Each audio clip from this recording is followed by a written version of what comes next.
السلام علیکم معزز خواتین و حضرات، اس طرح کی پیاری پیاری ویڈیو دیکھنے کے لیے ہمارے چینل کو سبسکرائب کریں اور بیل کے آئیکن کو دبائیں تاکہ آپ کو ہماری ویڈیو سب سے پہلے ملتی رہے۔ وریودھن کو سری کرشن کا مشورہ پسند آیا اور اس نے اسی پر عمل کیا اور اپنی ماں کے سامنے جا کر کہنے لگا، میں حاضر ہو گیا ہوں میری ماں، اپنی آنکھوں کھولو ماتا جی اور مجھے دیکھو۔ ماں نے یہ سوچ کر وریودھن پانڈووں سے نیک مشورہ لے کر آیا ہوگا آنکھیں کھول دیں، لیکن جو ہی اس کی نگاہ وریودھن کے گلے میں پڑے ہوئے پھولوں کے ہار پر پڑی تو وہ چیخ کر بے ہوش ہو گئی۔ جب اسے ہوش آیا تو وہ زاروں قطار رونے لگی اور پوچھنے لگی کہ یہ ہار پہن کر آنے کا مشورہ تجھے پانڈووں نے دیا تھا؟ وریودھن نے جواب دیا، نہیں، انہوں نے نہیں، بلکہ سری کرشن راستے میں ملے تھے اور میں نے ان کی رائے پر عمل کیا ہے۔ یہ بات سن کر گندھاری نے دونوں ہاتھ اٹھا کر اپنے جلے ہوئے دل سے سری کرشن کو بد دعا دی اور لعنت بھیجی اور اپنے بیٹے سے کہا، اے بیٹے، تیرے جسم کی یہی جگہ جو میری نگاہوں سے اوجھل رہ گئی ہے دشمنوں کے وار سے زخمی ہوگی اور شاید یہی تیری ہلاکت کا سبب بن جائے گی۔ چنانچہ بات بالکل درست نکلی۔ وریودھن کی موت اسی طرح واقع ہوئی اور سری کرشن بھی اسی بد دعا کے اثر سے، جیسا کہ پہلے بتایا، بہت بری طرح دنیا سے رخصت ہوئے۔ یہ کہانی سری کرشن کی تھی، جن کے متعلق ہندوستان والوں نے طرح طرح کے قصے بیان کیے ہیں، لیکن ایک اور شخص جس نے مہابھارت کے بعد کوروں پانڈووں کی کہانی ختم ہونے کے بعد سب سے پہلے اپنی حکومت قائم کی، اس کا نام کشن تھا۔ یہ شخص کافی ذہین تھا اور اس کا وزن بہت زیادہ تھا، اس قدر کہ گھوڑا اس کی سواری کی تاب نہیں لا سکتا تھا۔ چنانچہ اس نے سب سے پہلے جنگلی ہاتھیوں کو پکڑوا کر حسن تدبیر سے انہیں رام کیا اور ان پر سواری کی۔ اس کے علاوہ ایک شخص اور تھا جس کا نام جے کشن تھا اور وہ اس دور میں اس کا وزیر بنا۔ اس نے 400 سال تک زندگی پائی اور اس کے بعد مہاراج کی حکومت آئی جو کشن کا بیٹا تھا، اور اس نے اپنے باپ سے زیادہ حکومت چلانے پر محنت کی۔ چنانچہ بہت سے ایسے شہر جو ہندوستان سے بہت دور مقامات پر واقع تھے آباد ہو گئے۔ اس نے شہر بہار آباد کیا اور دور دور سے اہل علم کو بلا کر اس میں بسایا، یہاں عبادت گاہیں بنوائیں اور پڑھنے پڑھانے کا سلسلہ شروع کیا۔ مہاراج نے 700 سال تک ہندوستان پر حکومت کی اور اس کے بعد ہندوستان کی حالت بدل گئی۔ غرض یہ کہ اس طرح سے بات کے کیشو راج کی حکومت تک آئی اور مہاراج کے 14 بیٹے تھے، جن میں سب سے بڑا کیشو راج تھا جو اپنے باپ کا جانشین ہوا۔ خیر، تو میں تمہیں بتا رہی تھی کہ اسی طرح وقت گزرتا رہا۔ ہندوستان میں بت پرستی کا رواج اس وقت شروع ہوا جب ایران سے ایک شخص ہندوستان آیا اور اس نے یہاں کے لوگوں کو آفتاب پرستی کی تعلیم دی۔ اس کی تعلیم کو بہت فروغ حاصل ہوا، یہاں تک کہ ستارہ پرست لوگ بھی آگ کی پرستش کرنے لگے۔ لیکن اس کے بعد بت پرستی کا رواج شروع ہو گیا۔ بت پرستی کو اس درجہ مقبولیت حاصل ہوئی کہ اس برہمن نے، جس کا تذکرہ پہلے کیا جا چکا ہے، راجا کو اس بات پر یقین دلا دیا تھا کہ جو شخص اپنے بزرگوں کی سونے، چاندی اور یا پتھر کی شبیہ بنا کر اس کی پرستش کرتا ہے وہ سیدھے راستے پر ہوتا ہے۔ اس عقیدے کو لوگوں نے اس حد تک اپنایا کہ ہر چھوٹا بڑا اپنے بزرگوں کے بت بنا کر ان کی پوجا کرنے لگا، اور خود راجا سورج نے بھی دریائے گنگا کے کنارے شہر کنوج آباد کر کے وہاں بت پرستی شروع کر دی، اور اس کی رعایا نے اپنے فرما روا کی تقلید کی اور یوں بت پرستی عام ہو گئی۔ لیکن ہندوستان میں بت پرستی کے 90 مختلف گروہ پیدا ہو گئے۔ کنوج کی آبادی میں بہت اضافہ ہوا۔ راجا سورج کی مدت حکومت 250 برس ہے اور اس کے بعد اس کا انتقال ہو گیا۔ اس راجا کے 35 بیٹے تھے، جن میں سب سے بڑا لہراج تھا جو اس کا جانشین ہوا۔ اس شخص نے اقتدار سنبھالنے کے بعد اپنے نام کی مناسبت سے ایک شہر لہراج آباد کیا۔ میرا دماغ بری طرح چکرا گیا اور مجھے یوں لگ رہا تھا جیسے ہندوستان کا ایک ایک لمحہ میری نگاہوں کے سامنے بیدار ہوتا جا رہا ہو۔ میں نے مسکراتے ہوئے ہاتھ اٹھایا اور اس سے کہا، हकीकत ये है कि न जाने क्या हो करोती, मैं तुमसे बहुत मुतासर हुआ हूँ। करोती ने आंखें बंद कर लीं, जैसे वो किसी ख्याल में डूब गई हो। थोड़ी देर खामोश रहने के बाद उसने कहा, ज़िंदगी बड़ी बेकार चीज़ है ज़ीशान अली। इंसान कभी कभी जो कुछ कर बैठता है उसका कोई बदल उसे नहीं मिलता।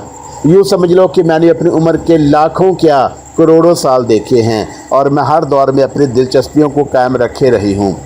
चूँकि मुझे भी तारीख़ से बहुत ज़्यादा प्यार रहा है, और बात सिर्फ हिंदुस्तान की तारीख़ ही की नहीं, बाबल, नैनवा, मिस्र, ईरान, यूनान, मैंने हर जगह की तारीख़ को अपनी आँखों से देखा और हर दौर में अपने आप को किरदार बनाकर तारीख़ में जम रखा।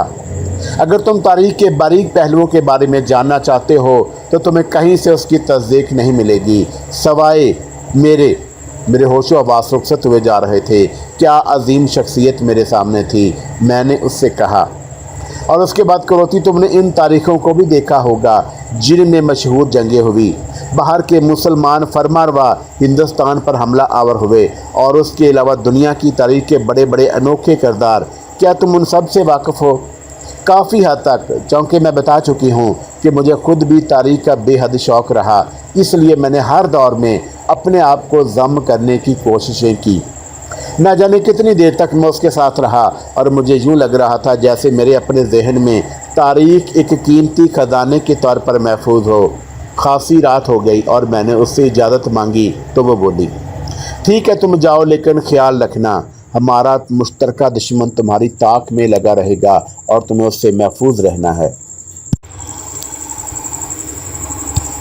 एक लम्हे के लिए मेरे बदन में सर्द लहरें दौड़ गईं। बुज़दिल तो मैं बिल्कुल नहीं था, लेकिन मद्दे मुकाबल कोई आम आदमी होता तो मुझे परवाह नहीं थी। ताहम मैंने फ़ैसला कर लिया कि मैं उससे मोहतात रहूँगा। मैंने उससे पूछा, एक बात बताओ करोती, अगर वो कभी मेरे मद्दे मुकाबल आने की कोशिश करे तो क्या उस वक़्त के हथियार उसके ख़िलाफ़ इस्तेमाल हो सकेंगे? यही तो दुख भरी बात है, नहीं हो सकेंगे। लेकिन वो तुम्हें हथियारों से मारने की कोशिश नहीं करेगा, उस बात का मुझे इल्म है। वजह ना पूछो तो ज़्यादा अच्छा है। मैंने इसरार नहीं किया। ये रात भी मेरे लिए अजीब व गरीब हैरतों की रात थी। उसने हिंदुस्तान की तारीख़ के बारे में जो कुछ बताया, ना जाने कब तक उसके बारे में सोचते सोचते सो गया। सच्ची बात यह है कि करोती से ज़्यादा मेरे लिए अब अच्छा किरदार और कोई नहीं रहा जो मुझे हिंदुस्तान की तारीख़ बताए, और उसने मुझे लहराज तक के बारे में बताया। लहराज के बाप राजा सूरज ने अपने अहद हुकूमत में बनारस की बुनियाद रखी थी, लेकिन ये शहर उसकी ज़िंदगी में मुकम्मल ना हो सका। उसने इस शहर को बसाने में पूरी मेहनत की और अपने भाइयों को हमेशा अजीज़ रखा था। पता ये चला कि उसी राजा ने अपने बाप की औलाद को राजपूत के नाम से और दूसरे लोगों को मुख्तलिफ़ फ़िरक़ों और नामों से मौसूम किया। आखिरकार वक्त बिगड़ा और हर शख्स हुकूमत की बागडोर अपने हाथ में संभालने का ख्वाब देखने लगा। ऐसे ही लोगों में केदार नामे एक ब्राह्मण भी था। उसने सवामक के कोस्तान से सरकशी की और लहराज पर हमला करके उसे शिकस्त दी। इस तरह हिंदुस्तान की हुकूमत केदार के हाथ आ गई। फिर उसी ओहद में शंकल नामे एक बागी ने कूच बहादुर की तरफ निकलकर सल्तनत पर हमला किया और बंगाल और बहार को फतेह करके एक भारी फौज तैयार की, और इस तरह शंकल हिंदुस्तान का राजा बन गया। तो मुझे हिंदुस्तान की पूरी तारीख से रोज़ शरास कराने लगी और बात वहाँ से निकलकर और आगे आ गई। राजा विक्रमाजीत, राजा भूज दासदेव, राजा रामदेव राजपूत की हुकूमत तक बात पहुँची और मुझे बहुत कुछ मालूम हो रहा था। फिर हिंदुस्तान में मुसलमानों की आमद के बारे में तफसीलात का पता चला। हिंदुस्तान में सबसे पहले जिस मुसलमान ने कदम रखा और अहले हिंदुस्तान से मार का आराइयाँ की, वो महलब बिन अबी सफ़रा था। हिजरत नबवी सल्लल्लाहु अलैहि वसल्लम के 28वें साल अमीर अल मोमिनीन हज़रत उस्मान गनी रज़ियल्लाहु तआला अन्हो के अहदे खिलाफत में बसरे के हाकम अब्दुल्ला बिन आमर ने फ़ारस पर हमला किया और वहाँ के बाशिंदों को, जिन्होंने अमीर अल मोमिनीन हज़रत उमर फ़ारूक रज़ियल्लाहु तआला अन्हो की वफ़ात के बाद बदअहदी की थी, शिकस्त दी और वापस बसरे आ गया। हिजरत के 23वें साल हज़रत अमीर अल मोमिनीन हज़रत उस्मान गनी रज़ियल्लाहु तआला अन्हो ने वलीद बिन उतबा को, जो कूफे का हाकम था, इस वजह से माजूल कर दिया कि उसे शराबखोरी की आदत थी और उसकी जगह सईद बिन अल आस को मुकर्रर कर दिया। सईद इसी साल खारस्तान की तरफ मतवज्जा हुआ। हज़रत इमाम हसन और इमाम हुसैन राज़ी अल्लाह तआला अन्हो भी उसके साथ इस मार्के में शरीक हुए। अस्त्राबाद के दारुल सल्तनत जरजान को हज़रत हुसैन राज़ी अल्लाह तआला अन्हो के कदमों की बरकत से फ़तेह कर लिया गया और वहाँ के बाशिंदों ने 2 लाख दिनार सालाना देना मंजूर किए। अहले जरजान इस्लाम ले आए और खुशहाली के साथ ज़िंदगी बसर करने लगे। ये तमाम मालूमात ज़िंदा सदियों के लिए बहुत बड़ी हैसियत रखती थी। मैं उन्हें रकम करता रहा और फिर उसके बाद एक दिन मैं करोती के साथ बैठा हुआ था। वो किसी परेशानी का शिकार नज़र आई। उसने कहा, मुझे तुमसे कुछ दिन के लिए रुखसत होना पड़ेगा। खैरियत करोती? क्यों? अफसोस, मैं इसका क्यों का जवाब नहीं दे सकती। तो तुम्हारा मतलब है कि ये खूबसूरत घर एक बार फिर खंडर की शक्ल इख्तियार कर जाएगा? मुझे देखती रही, फिर बोली, नहीं, बल्कि मैं तुम्हें दावत देती हूँ कि तुम अगर चाहो तो इस किताब के ज़रिए माजी में कहीं जा सकते हो सकता है कि तुम जहाँ जाओ वहाँ के माजी में मैं तुम्हें ना मिलूँ, लेकिन फिर भी तुम्हारी अपनी मालूमात में इजाफ़ा होगा। लेकिन मेरे लिए वापसी का सफ़र कैसे मुमकिन होगा? मैंने कहा और वो सोच में डूब गई। फिर बोली, इसके बारे में तुम्हें 1-2 दिन में बताऊंगी। गोया तुम्हारा मतलब है कि 1-2 दिन के बाद तुम यहाँ मौजूद होगी? हाँ करोती, मैं तुम्हारा बुरी तरह आदी हो गया हूँ। ना जाने क्यों मुझे यूँ लगता है कि तुम्हारे बगैर अब वक्त नहीं गुजार सकता।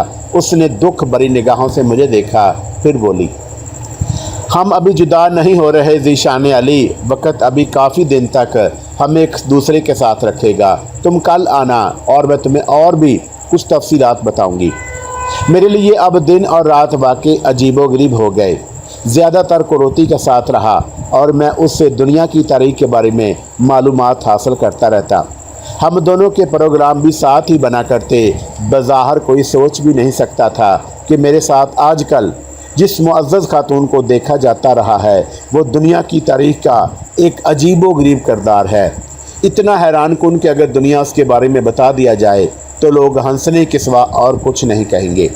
यही कहेंगे कि वाह मुसन्नफ़, पुरइसरार कहानियाँ लिखते लिखते पुरइसरार झूठ बोलने पर भी उतर आए। लेकिन ये हकीकत थी कि करोती सदियों कदीम पुराना किरदार थी और दुनिया उसके जहन में गुम थी।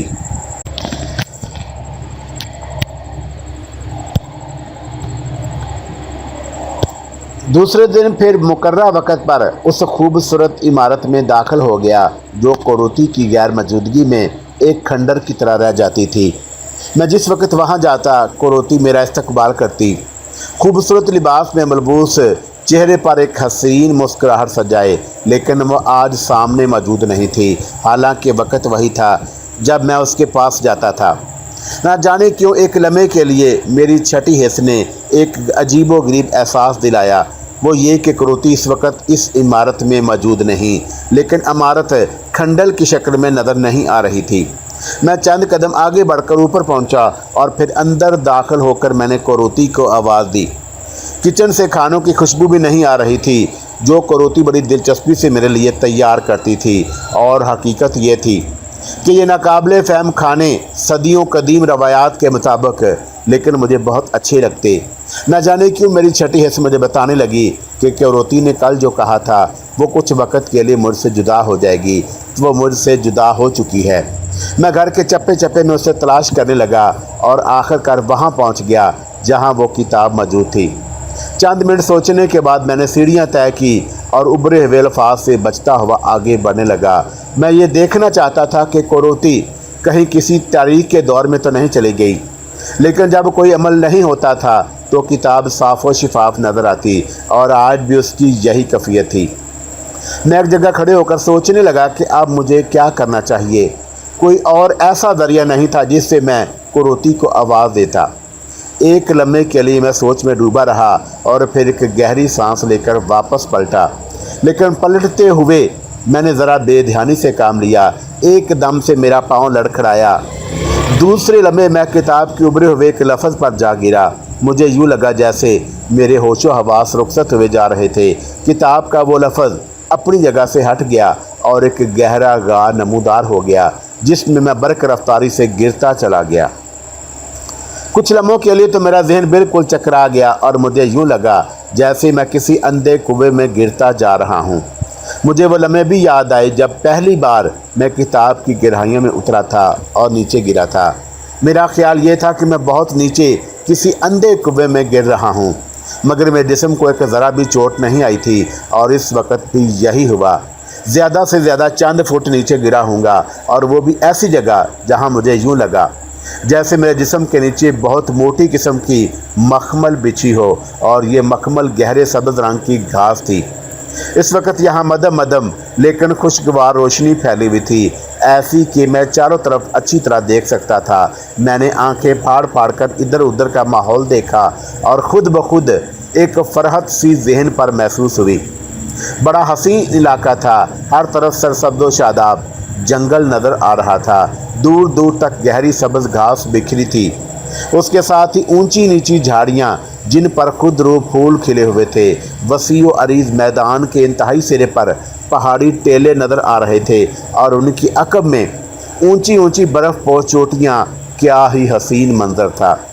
میں اپنی جگہ اٹھ کر بیٹھ گیا، اور ابھی ایک لمحہ بھی نہیں گزرا تھا کہ اچانک ہی مجھے ایک خوفناک گھرراہٹ سنائی دی اور میں چونک پڑا۔ میرا سر گھوم گیا۔ تب میں نے کسی چیز کو متحرک دیکھا، اور چونکہ فاصلہ بہت زیادہ نہیں تھا، اس لیے ایک لمحہ میں پہچان لیا، اور وہ ایک خونخوار ببر شیر تھا جو اونچی جھاڑیوں کے پیچھے سے نمودار ہوا، اور اس نے کسی شے پر گراتے ہوئے ایک لمبی چھلانگ لگائی تھی۔ میں جلدی سے اٹھ کر کھڑا ہو گیا۔ مجھے ایک انسانی چیخ سنائی دی، اور اس کے ساتھ ہی شیر کی گراہٹیں۔ ایک بار پھر میں نے اس شیر کو اسی طرح اچھلتے ہوئے دیکھا، اور ایک لمحے کے لیے میرے اوسان خطا ہو گئے۔ تبھی مجھے ایک دم اپنے جسم پر کسی تبدیلی کا احساس ہوا، اور میں نے اپنے آپ کو دیکھا۔ میرے بدن پر جو لباس تھا وہ میرا اپنا نہیں تھا، بلکہ چمڑے کا ایک انتہائی مضبوط زرہ میرے جسم پر تھا جو گھٹنوں تک تھا، اور گھٹنوں سے نیچے پاؤں کسی لباس سے آری تھے۔ البتہ جو جوتے میں نے پہنے ہوئے تھے وہ مخصوص قسم کے تھے، اور جن کے چوڑے تسمے گھٹنوں تک آگے کس گئے تھے۔ کمر سے کلہاڑا لٹک رہا تھا جس کا پھل بلا شبہ 3 کلو سے زیادہ وزنی تھا۔ نہ جانے میرے ذہن میں کیا آئی، اور میں نے کلہاڑا اپنے ہاتھ میں لے لیا، اور ایک بار پھر میرے حلق سے ایک تیز آواز نکلی، اور وہ شیر جو کسی نامعلوم انسان پر حملہ آور تھا میری طرف متوجہ ہو گیا۔ اس نے رک کر میری طرف نگاہیں اٹھائیں، اور پھر چند قدم آگے بڑھا ہی تھا کہ کلہاڑا میرے ہاتھ سے نکلا اور پوری قوت سے اس کی دونوں آنکھوں کے درمیان پیشانی پر پڑا۔ ہڈی تڑکنے کی آواز سنائی دی، ساتھ ہی شیر نے منہ کے بل کلا بازی کھائی اور مجھ سے صرف چند فٹ کے فاصلے پر آ گرا۔ میں اچھل کر پیچھے ہو گیا۔ کلہاڑے کا وار اتنا کاری تھا کہ شیر کا سر 2 ٹکڑے ہو گیا تھا، اور ایک لمحے میں وہ ٹھنڈا ہو گیا۔ میں نے متوش نگاہوں سے ادھر ادھر دیکھا، تبھی اس بڑی جھاڑی کے پیچھے سرسراہٹ ہوئی اور ایک شخص اٹھ کر کھڑا ہو گیا۔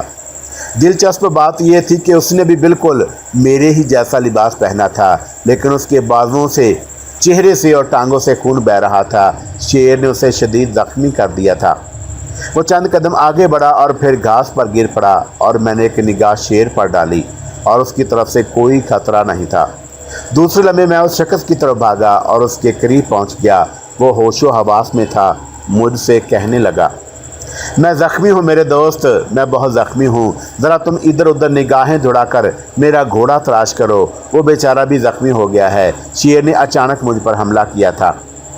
حیرت کی بات یہ تھی کہ جو زبان وہ بول رہا تھا وہ بالکل اجنبی زبان تھی، لیکن میری سمجھ میں اچھی طرح آ رہی تھی۔ میں نے اس کے کہنے کے مطابق ادھر ادھر نگاہیں دوڑائیں تو بہت دور مجھے ایک سفید ڈبہ نظر آیا۔ یہ ڈبہ متحرک تھا۔ غور سے دیکھا تو اندازہ ہو گیا کہ یہ وہی گھوڑا ہے جس کا اس نے مجھ سے تذکرہ کیا تھا، لیکن اس کا فاصلہ کافی تھا۔ میں نے اس کے گھوڑے کے بارے میں بتایا تو اس نے گردن ہلائی اور بولا، میں اسے بلاتا ہوں، کاش میری آواز اس تک پہنچ جائے، مجھے سہارا دو۔ میں نے اسے سہارا دے کر کھڑا کیا تو اس کے منہ کے آگے دونوں ہاتھوں کا بھونپو بنایا اور ایک تیز آواز حلق سے نکالی۔ دوسری یا تیسری آواز اس کے حلق سے نکلی تھی کہ میں نے اس سفید متحرک ڈبے کو اپنی طرف آتے ہوئے دیکھا۔ گھوڑا پوری قوت سے دوڑا چلا آ رہا تھا۔ میں دلچسپی سے اسے دیکھنے لگا۔ बड़ा ही खूबसूरत और कद आवर घोड़ा था जो हमारे नज़दीक पहुंच गया। मैंने कभी जानवरों को बहुत ज़्यादा तजर्बा नहीं किया था, लेकिन इस वक्त मुझे साफ महसूस हुआ इस घोड़े की आंखों में बहुत ही प्यार है। और वह अपना मुंह उस शख्स के शाने पर रगड़ने लगा और उसने हाथ से घोड़े की गर्दन थपथपाई और मुझसे बोला, तुम्हें खुद भी मेरे साथ इस घोड़े पर सवार होना होगा, मैं शायद तन्हा इस पर बैठकर सफ़र ना कर सकूं। और मैंने उसकी बात पर गौर किया और दिल ही दिल में ज़रा खौफज़दा हुआ, क्योंकि इससे पहले मैं कभी घोड़े पर सवार नहीं हुआ था। लेकिन फ़ौरन ही मुझे एक और ख्याल भी आया, वो ये कि इससे पहले मैंने कभी किसी कुल्हाड़े से एक खौफनाक शेर का सर भी नहीं तोड़ा था, और इससे पहले मेरे जिस्म पर ऐसा लिबास भी नहीं था। हाँ, एक दिलचस्प बात का तज़किरा मैं आपसे ख़ास तौर से करूँगा, वो ये कि करोती की कहानी के साथ साथ मैंने उससे पहले महाभारत के दौर की दुनिया देखी थी और उन्हीं लोगों के दरमियान खुद को महसूस किया था। लेकिन मुझे उस वक़्त भी अच्छी तरह ये बात याद आ रही थी कि मैं राज लेखक नहीं हूँ, मेरा नाम कनस नहीं है, बल्कि मैं ज़ीशान अली हूँ, एक तहरीर निगार, एक फंक्शनल राइटर। और इस वक्त भी मुझे अपनी तमाम सोचों के साथ ये माहौल अपना अपना लग रहा था। मैं दोहरी शख्सियत का शिकार था, और ये एक इंतहाई अनोखा अमल था जिसे फ़िलहाल मैं तो कोई नाम नहीं दे सकता था। घोड़े की पूंछ पर उस शख्स को सवार कराने में मुझे कोई दिक्कत नहीं हुई, और मैंने हाथों का प्याला सा बनाया और उस शख्स से कहा कि मेरे हाथों पर पाँव रखकर घोड़े पर सवार हो जाए, और साथ ही मैंने उसे सहारा भी दे रखा था। वो शख्स हालांकि खासा तनुमंद था, लेकिन मुझे उसका वज़न ज़रा भी महसूस नहीं हुआ, और उसी वक़्त ही मेरी निगाहें अपने बाजुओं पर पड़ी। खुदा की पनाह, उस वक़्त मेरे बाजू किसी भी तरह ब्रोकलिसस से कम नहीं थे। चौड़े चौड़े फलादी बाजू जो सही मायने में मुझे अपने नहीं लग रहे थे। मैं तो एक नरमो नाजुक शख्सियत का मालिक, एक मासूम सा अदीब था। ये मैं क्या बन गया? और लम्हों में मुझे एहसास हुआ कि लाजमी तौर पर किताब के इन अल्फाज को नहीं देख सका जिन पर लड़खड़ा कर मैं गिरा, लेकिन किसी न किसी तरह मैं उन अल्फाज के ज़रिए तारीख़ के किसी दौर में पहुंच चुका था। और ये एक इंतहाई दिलचस्प लेकिन बहुत ही सनसीखेज़ तजर्बा था मेरी ज़िंदगी का। घोड़े पर सवार होने में मुझे कोई दिक्कत नहीं हुई। घोड़े ने बाआसानी हम दोनों का वज़न संभाल लिया, और मैंने घोड़े की लगामें पकड़ी तो मेरे पास बैठे हुए शख्स ने घोड़े से कुछ कहा, और घोड़ा मुनासिब रफ्तार से चल पड़ा, गोया वो हमें किसी ऐसी जगह ले जा रहा था जहां उस शख्स के लिए पनाह मौजूद थी। मेरे आगे बैठे हुए नौजवान आदमी के जिस्म के ज़ख्मी हिस्से लाजमी तौर पर दर्द कर रहे होंगे, लेकिन वो अपने आप को संभाले हुए था। उसने कहा, मेरे मददगार, मेरे हमदर्द, मेरे दोस्त, तुम्हारा नाम क्या है?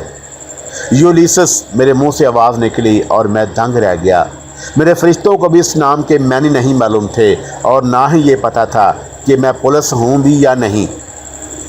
लेकिन जितने इत्मीनान से मेरे मुंह से ये लफ्ज़ निकला था, उसने मुझे खुद हैरान कर दिया। ज़ख्मी नौजवान ने कहा, और मेरा नाम न्यूलस है। तुम बहुत बहादुर और दरेल मालूम होते हो। बस मेरे लिए भी ये शेर कोई हैसियत नहीं रखता था, लेकिन दरिंदे ने धोखे से हमला किया। मैंने उसकी बात का कोई जवाब नहीं दिया, और मैं तो अभी हैरतों के समुंदर में डूबा हुआ था। ना जाने कौन सी दुनिया है, ना जाने कौन से लोग, न जाने ये तारीख़ का कौन सा हिस्सा है, और मैं इस किताब के किसी दौर में आ गिरा हूँ, लेकिन ये दौर कौन सा है? बहरहाल ये सारे सवालात मेरे जहन में थे। घोड़ा मुनासिब रफ्तार से अपना सफ़र तय करता रहा, और फिर हम एक ऐसी बुलंदी पर पहुँचे जहाँ की गहराइयों में एक बहुत ही हसीन शहर आबाद था। बुलंदियों से ढलानों का सफ़र ख़तरनाक नहीं था, बड़े मोतदिल ढलान थे, लेकिन इख्तिताम पर खूबसूरत इमारतें वो काबिल दीद थीं, और हर तरफ सब्ज़ा और फूल बिखरे हुए थे। घोड़ा आहिस्ता आहिस्ता चलता हुआ आखिरकार एक वसीओ अरीज़ मकान के सामने पहुंचा, और उसके बड़े गेट से अंदर दाखिल हो गया। घर एक ख़ास तर्ज़ तामीर का नमूना था जो मैंने पहले कभी नहीं देखी थी, लेकिन तामीर का ये अंदाज़ भी इंतहाई हसीन। और वहाँ एक बूढ़ी लेकिन खूबसूरत औरत जिनके नकूश बड़े खड़े खड़े से थे, और एक मर्द ने हमारा इस्तकबाल किया। घोड़े पर दो अफराद और नीलस को देखकर वो दोनों फिक्रमंद हो गए और तेज़ी से आगे बढ़कर घोड़े के नज़दीक पहुंच गए। मुअम्मर औरत ने कहा, अरे ये तुम्हारे जिस्म से खून बह रहा है। ओह मेरे खुदा, मेरा बच्चा, देखो तो सही, ये ज़ख्मी है। اور اس نے مرد سے کہا اور مرد آگے بڑھ کر نیولس کے پاس پہنچ گیا۔ نیولس نے کہا کوئی خاص بات نہیں، بس ایک شیر نے دھوکے سے حملہ کر دیا اور زخمی ہو گیا، لیکن میرے مہربان یولیسس نے ایسے وقت میں میری مدد کی کہ میں اگر آپ کو زندہ نظر آ رہا ہوں تو یہ بات اس کی مرہون منت ہے۔ میں تمہیں سہارا دوں، نیچے اترو۔ آپ کیسے ہو؟ عمر رسیدہ شخص نے اسے سہارا دے کر نیچے اتارتے ہوئے کہا بہت بہتر ہوں۔ آپ پہلے میرے دوست سے ملیں اور اس کے لیے کسی مناسب قیام گاہ کا بندوبست کرے، اور میں اسے ابھی اپنے پاس سے نہیں جانے دوں گا۔ یقیناً اس نے ہم پر احسان کیا ہے، اور میرے عزیز میں تم سے احسان مندی کے مخصوص الفاظ نہیں کہوں گا، کیونکہ وہ کسی شخص کی محبت اور خلوص کو ہلکا کر دیتے ہیں۔ تم بھی میرے نیولس کی طرح سے ہو، آؤ یہ پورا گھر تمہارا ہے، جو جگہ تمہیں سکون کی نظر آئے اسے اپنے لیے منتخب کر لو۔ بوڑھے شخص کے لہجے میں بے پناہ اپنائیت اور خلوص تھا، اور میں اس سے متاثر ہوئے بغیر نہ رہ سکا۔ میں نے گردن ہلا دی، تب ہم اندر داخل ہو گئے۔ اسی وقت نوجوان نے آہستہ سے پوچھا تو نیسا کہاں ہے؟ وہ اندر ہے، بوڑھے نے جواب دیا۔ کیا حال ہے اس کا؟ حسب معمول، اور میں تو اس لڑکی سے خوف زدہ رہنے لگا ہوں۔ کیوں؟ بس حسب معمول وہی احمقانہ باتیں، ہمیشہ شہنشاہ کی مخالفت کرتی ہے۔ مجھے تو خطرہ ہے کہ وہ کسی دن مشکل میں نہ پھنس جائے اور ہم سب کو کسی مشکل میں نہ پھنسا دے۔ ہاں یہ مناسب نہیں بابا صاحب، وہ جانتی ہے کہ اس کا بھائی ملازم ہے اور بادشاہ کا معتمد خاص، مجھے آزمائش میں نہ ڈالا جائے تو بہتر ہے، بس کیا کہا جائے۔ اسی وقت عقب سے ایک آواز ابھری اور میری نگاہیں اس طرف گھوم گئی۔ تب میں نے گھوم کر دیکھا، ایک شعلہ سراپا میرے سامنے کھڑی تھی، حسین قد و قامت، پرتمکنت چہرے کے نقوش نیولس سے ملتے جلتے، لیکن لڑکی ہونے کے ناطے وہ بے حد خوبصورت تھی۔ البتہ اس کے چہرے کے تاثرات زیادہ خوشگوار نہیں تھے۔ اوہو تو نیسا دیکھو میں زخمی ہو گیا ہوں، نیولس نے کہا۔ دیوتاؤں کا خدا تمہیں صحت دے، لیکن میں سن چکی ہوں کہ تم میری مخالفت میں بول رہے تھے، اور ابھی تم نے اپنا ارادہ بھی بدل دیا ہے۔ لڑکی کے لہجے میں طنز تھا۔ ہمارے مہمان یولیسس سے ملو۔ نیولس نے پھر بات برابر کرنے کی کوشش کی، اور لڑکی نے میری طرف دیکھ کر مخصوص انداز میں گردن جھکا دی۔ آؤ تو نیسا مہمان کی خدمت کریں، انہوں نے میری جان بچائی ہے۔ میں آپ کی شکر گزار ہوں کہ آپ نے میرے بھائی کی مدد کی، لیکن نیولس تمہارے الفاظ نے مجھے بہت دل برداشتہ کیا ہے۔ تو نیسا کیا مہمان کے سامنے ایسی گفتگو مناسب ہوتی ہے؟ نیولس کے لہجے میں آخر کار تلخی آ گئی۔ میرا تذکرہ بھی شاید مہمان کے سامنے ہی ہوا، گویا آج بھی تم اپنے ارادے پر اٹل ہو۔ نیولس کے صبر کا پیمانہ لبریز ہو گیا۔ فیصلے لمحوں میں نہیں کیے جاتے نیولس، جو لوگ جذباتی فیصلے کرتے ہیں وہ مخلص نہیں ہوتے۔ تو پھر جاؤ پہاڑوں میں بھٹکتی پھرو، ان سر پھروں کو تلاش کرو جو نیوسکی کے باغی ہیں، اور ان میں شامل ہو جاؤ۔ ہرگز نہیں، میں پہاڑوں میں چھپ کر نہیں، موقع ملنے پر سامنے سے وار کروں گی۔ ہاں اگر ان باغیوں نے کبھی میری مدد کی تو میں اپنی زندگی ان کے لیے وقف کر دوں گی۔ لڑکی پورے اعتماد لہجے میں بولی، اور میں نے کان جھاڑنے لگا۔ یہ ایک لفظ جو سمجھ میں آ رہا تھا، تم لوگوں میں تو ازگی بیر ہے۔ تو نیسا تمہیں معلوم ہے کہ تمہارا بھائی زخمی ہے، بجائے اس کے کہ تم اس کے زخموں کی تفصیل پوچھو لڑائی کرنے لگی۔ کیا یہ مناسب بات ہے؟ بوڑھی عورت نے کہا۔ مجھے افسوس ہے کہ میں اپنے بھائی کو اپنی زندگی دے سکتی ہوں، لیکن اپنے نظریات نہیں۔ تو اندر جاؤ، چلو، بوڑھے نے کہا۔ میں اس بد اخلاقی کے لیے معافی کی خواستگار ہوں، لڑکی نے میری طرف رخ کر کے کہا، اور ایک بار پھر ہم سب اندر کی جانب چل پڑے۔ نیولس کا چہرہ غصے سے سرخ ہو رہا تھا۔ اندر جا کر اس نے کسی کردر سرد لہجے میں کہا، ہمارے درمیان کون سا نظریاتی اختلاف ہے تو نیسا؟ میں تو صرف یہ چاہتی تھی کہ تم نیوسکی کے باغیوں میں شامل ہوتے اور اس کی سرکوبی کے لیے کام کرتے۔ اس کے برعکس تم اس کے وفاداروں میں سے ہو۔ آخر اس سے تمہیں کیا اختلاف ہے؟ وہی جو ہر محب وطن کو ہو سکتا ہے۔ وہ جانور ہے، جنگلوں میں سینہ کوبی کرنے والا ایک گوریلا، اور تم اس جانور کے غلام ہو۔ کیا یہ انسانی پستی اس کی ذات کی توہین نہیں کہ وہ ایک جانور کا تابع ہو گیا؟ لڑکی نے زہریلے لہجے میں کہا۔ لیکن وہ بہت بڑے خاندان کا شخص ہے، اور وہ اس تخت کا جائز حقدار ہے، اور یونان کے قانون کے مطابق بارہا خود کو اس کا اہل ثابت کر چکا ہے۔ نہیں، یہ ایک سازش ہے۔ کیوں؟ آخر کیوں؟ उसे एक शख्स ने अपने छीने हुए वकार की बहाली के लिए कारगस दी है और वो जंग कर सकता है, सोच नहीं सकता, बोल नहीं सकता और उसकी आवाज़ में कोई और बोलता है। तुम जानती हो तुम्हारी ये मालूमात हमारे ख़ानदान की तबाही है। बस यही बुनियादी इख्तलाफ है मुझे तुमसे। मैं चाहती हूँ कि इंसान अगर बुरा भी हो तो अपनी बुराइयों से मुखलस हो, अच्छा हो तो हर बुराई के ख़िलाफ़ आवाज़ उठाए और उसमें कोई एक सिफत होनी चाहिए, तुम्हारी तरह ख़ानदान की ज़िंदगी के खौफ से हक गोई से इनहराफ नहीं। तो अनीसा ने कहा और नीरस गुस्से से तलमलाने लगा। ठीक है, वक्त बताएगा तुम्हारी वजह से हम लोगों को किन मुश्किलात का सामना करना पड़ा। तुम लोगों ने बिला वजह खुद को मेरा मुहाफ़िज़ समझ रखा है। मैं किसी की पनाह में नहीं हूँ, खुद मुख्तार हूँ और वक्त का इंतज़ार कर रही हूँ। अगर ये ख्यालात नूस्की को मालूम हो जाएं, मुझे उससे कोई गर्द नहीं। मैं मुनाफ़िक़त की ज़िंदगी नहीं बसर कर सकती, लड़की ने कहा और उठकर तेज़ी से बाहर निकल गई। कमरे में खामोशी छा गई। सब के चेहरे धुआं धुआं हो रहे थे। बूढ़ी औरत और मर्द कभी कभी खौफज़दा निगाहों से मेरी शक्ल देख लेते।